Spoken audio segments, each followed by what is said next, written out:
প্রখর তাপদাহের মধ্যে সারিবদ্ধভাবে পাঞ্জায় পড়ে বৃষ্টির আশায় বিশেষ নামাজ ইস্তেকার আদায় করেছেন আলমডাঙ্গা উপজেলার শত শত মানুষ।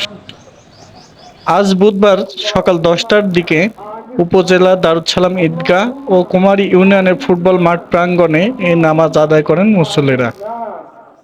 দারুস সালাম ঈদগাহ মাঠের নামাজে ইমামতি ও মোনাজাত করেন কুমারী ইউনিয়নের সাবেক চেয়ারম্যান মাওলানা আব্দুল কাদের।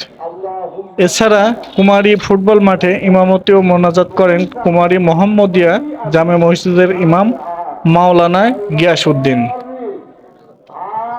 টানা এক সপ্তাহ তীব্র তাপদাহে বৃষ্টি না হওয়ায় মরতে শুরু করেছে কৃষকের ফসলের ক্ষেত, কষ্টে আছে গাছপালা সহ প্রাণীকুল। গত দুদিন তাপমাত্রা একটু কমলেও বৃষ্টির দেখা নেই।